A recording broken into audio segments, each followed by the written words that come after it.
తాకట్లో ఉన్న మీ బంగారాన్ని విడిపించి ఆ రోజు ఆన్లైన్ రేటుకి కొంటాం. Sharma gold company. నమస్కారం, వెల్కమ్ టు సుమన్ టీవీ. నేను గీతాంజలి. విశ్వావసు నామ సంవత్సరంలో ద్వాదశ రాశుల వారి జాతక ఫలితాలు ఏ విధంగా ఉన్నాయో తెలుసుకుందాం.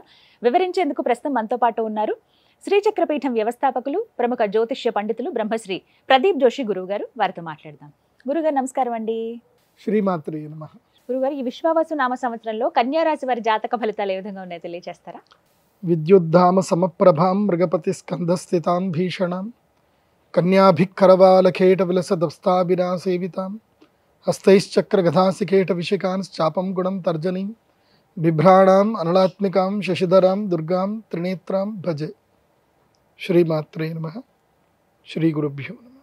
మేషాది ద్వాదశ రాశుల యొక్క ఫలితాలు మనం ఈ విశ్వావసు నవ సంవత్సరంలో తెలుసుకోబోతున్నాం. కన్యారాశికి సంవత్సరం ఆదాయ వ్యయాలు ఎలా ఉన్నాయో తెలుసుకుందాం. కన్యారాశి వారికి ఆదాయం 14 టాప్. ఇప్పుడు ఉన్న దాంట్లో అందరిలో టాప్ ఎవరు అంటే ఆదాయంలో కన్యారాశి వారే ఉన్నారు.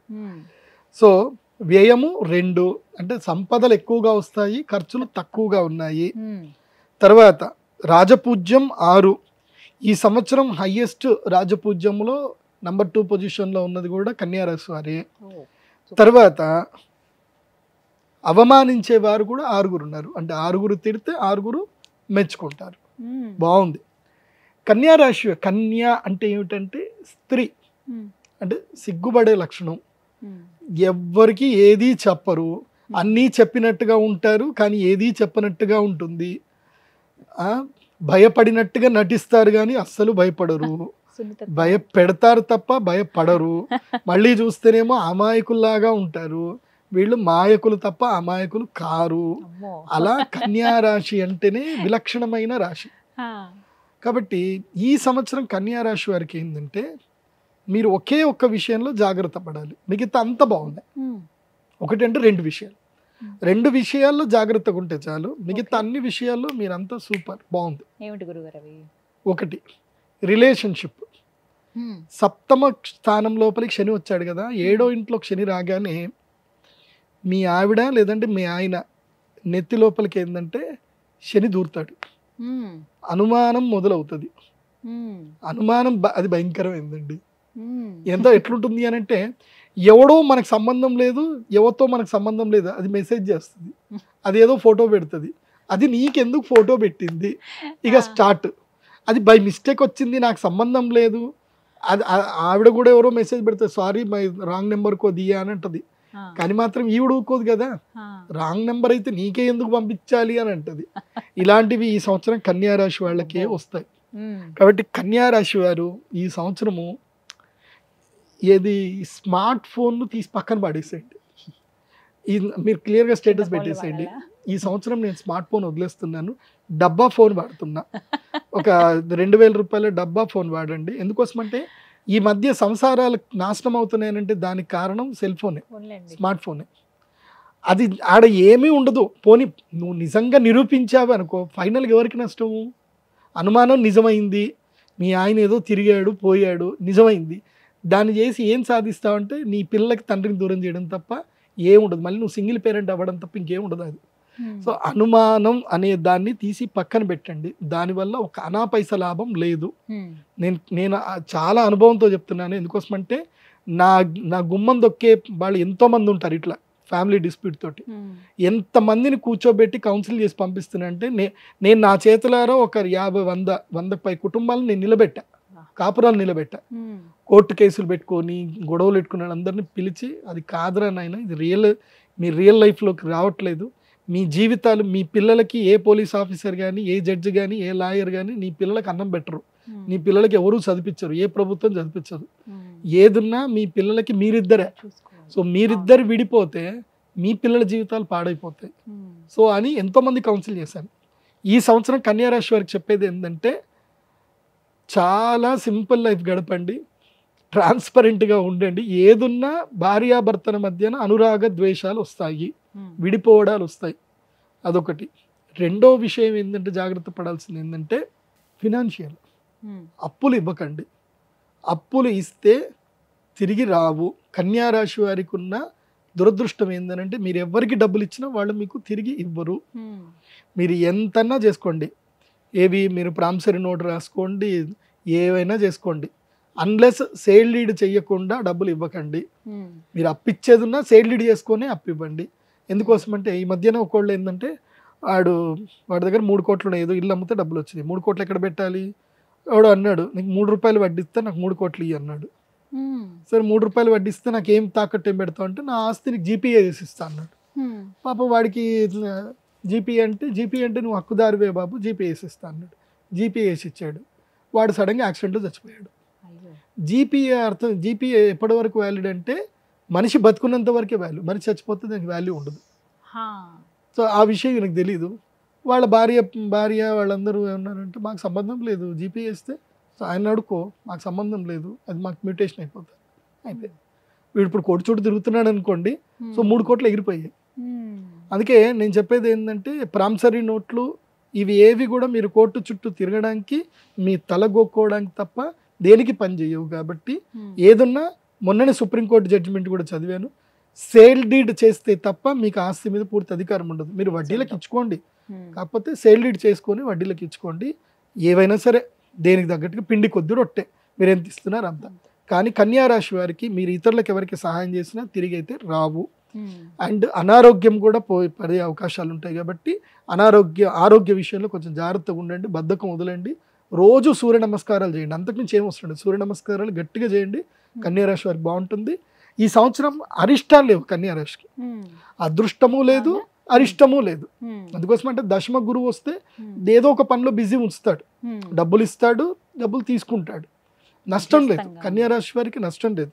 నీకు నువ్వుగా అత్యాశకు పోతే తప్ప నష్టం లేదు. కన్యా రాశి వారికి సంవత్సరం బాగుంది. వీళ్ళకి అక్టోబర్ నవంబర్లో అఖండ రాజయోగం ఉంది. 2 నెలలు అఖండ రాజయోగం ఉంది. ఈ 2 నెలల్లో ఏదైనా సరే కొనుక్కోవాలి అన్నా ఏదైనా చూసుకోండి. ఇంకోటి ఏంటంటే కన్యా రాశి వారికి వదిలించుకునే సంవత్సరం కూడా, వీళ్ళకి కూడా వదిలించుకునే సంవత్సరం. ఏదైనా వదిలించుకోవాలి అంటే ఈ సంవత్సరం వదిలించుకోండి, బాగుంటుంది. చిన్న చిన్న పరిహారాలు ఎక్కువ కూడా ఏం లేదండి. ప్రత్యేకించి ఏమైనా పరిహారం చేసుకోవాలంటారా? వీళ్ళకి చెప్తున్నా కదా, అందరికీ పరిహారం అక్షయ తృతీయ అని. రాబోతోంది కాబట్టి గురువు మారుతున్నాడు కదా, మే 15కి గురువు మారుతున్నాడు.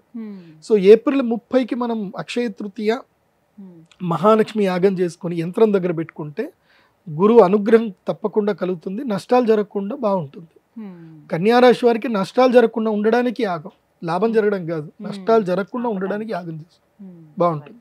ఏ రాశి అనేది తెలియదండి, నక్షత్రం చాలా మందికి ఐడియా ఉండదు, ఏ రాశో తెలియదు. మరి మా జాతకాలు మేము ఎలా చూసుకోవాలండి? మాకేమో ఏమైనా పరిహారాలు చేసుకుందామన్నా ముందు నక్షత్రము రాశి అడుగుతున్నారు, అలా కూడా చేసుకోవడానికి వీలు లేకుండా పోయింది. ఇంతేనా, తెలుసుకోవడం ఏమైనా కుదురుతుందా అని అడిగే వాళ్ళు చాలా మంది ఉంటారు. వారికి సమాధానం సింపుల్, నేను ఒకటే చెప్తాను. యస్య నాస్తి కిల జన్మపత్రిక యా శుభాశుభ ఫలప్రదాయని అంధకం భవతి తస్య జీవితం దీపహీనమివ మందిరం నిషి. దీని అర్థం ఏంటంటే దీపము లేని గదిలో మనకి ఏది కనబడదు. ఇప్పుడు ఈ గది ఉంది, ఇక్కడ మొత్తం లైట్లను ఆఫ్ చేసేసారు, మనకి ఏవి ఎక్కడనే కనబడవు కదా, దీపం ఉంటే అన్నీ కనబడతాయి. సో అట్లాగే జాతకం లేని వ్యక్తికి తన జీవితంలో తను ఎక్కడున్నాడు అంటే ఈ కాలచక్రంలో తనకి మంచి పొజిషన్లో ఉన్నాడా చెడ్డ పొజిషన్లో ఉన్నాడా ఎక్కడ తెలియదు. అది తెలియజెప్పేదే జాతకం.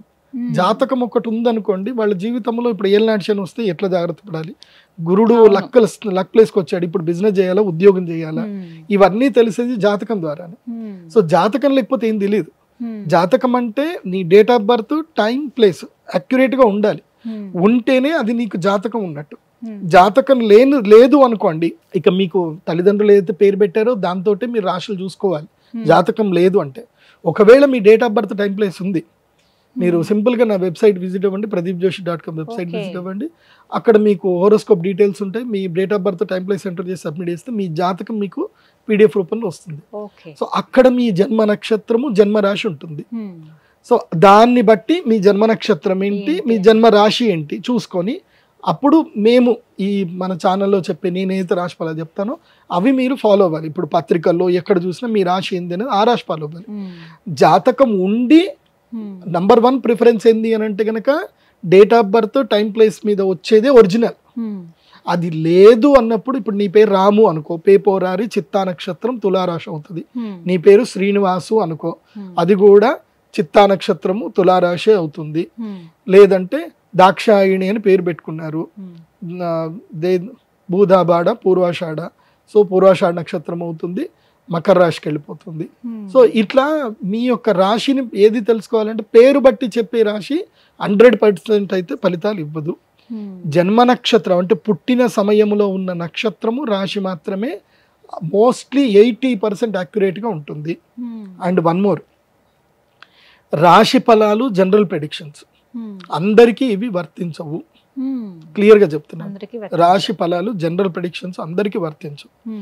నీకంటూ నీ ప్రత్యేకమైన దశ అంతర్దశలు ఉంటాయి, అవి మాత్రం నీకు మాత్రం వర్తిస్తాయి 100%. రాశి ఫలాలు జనరల్ ప్రెడిక్షన్ అంటే అప్ టు 60 to 80% యాక్యురేట్గా ఉంటాయి. 60% అయితే కన్ఫర్మ్, 80% వరకు కొంతమందికి యాక్యురెన్సీ ఉంటుంది. కానీ నీకు 100% 80 to 100% యాక్యురెన్సీ రావాలి అని అంటే దశాంతర దశలు తెలుసుకోవాలి. సో ప్రతి ఒక్క వ్యక్తికి దశాంతర దశలు డిఫరెంట్గా ఉంటుంది. ఇప్పుడు మీరున్నారు, మీ అక్క చెల్లెలు ఉన్నారు, మీరు అందరు ఇంట్లో ఒకే ఆర్థిక పరిస్థితుల్లో అందరూ ఒకే ఇంట్లో ఉంటున్నారు. కానీ అందరికి ఎవరి అదృష్టం వాళ్ళదే, ఎవరి నాలెడ్జ్ వాళ్ళదే, ఎవరి యోగాలు వాళ్ళదే. ఒకే ఇంట్లో ఉండే ఆడపిల్లలు, ఒక ఆవిడ తక్కువ చదువుకొని ఉండి పెళ్లి చేసుకున్న తర్వాత ఆవిడకి అదృష్టం రావచ్చు, ఒక ఆవిడ బాగా చదువుకొని జీవితాంతం ఉద్యోగం చేస్తూనే ఉండొచ్చు. చదువున్నంత మాత్రాన అదృష్టం వస్తుందని లేదు, చదువు లేనంత మాత్రాన దురదృష్టం అవుతారని లేదు. సో అదృష్ట దురదృష్టాలు చదువు మీద స్కిల్ మీద పనిచేయవు. స్కిల్ అనేది జస్ట్ ఏదో బూస్టప్ చేయడానికి పనిచేస్తుంది తప్ప ఎంత స్కిల్ ఉన్నా అదృష్టమే పనిచేస్తుంది. లైక్ ఎగ్జాంపుల్ చెప్పాలంటే రజనీకాంత్ గారు,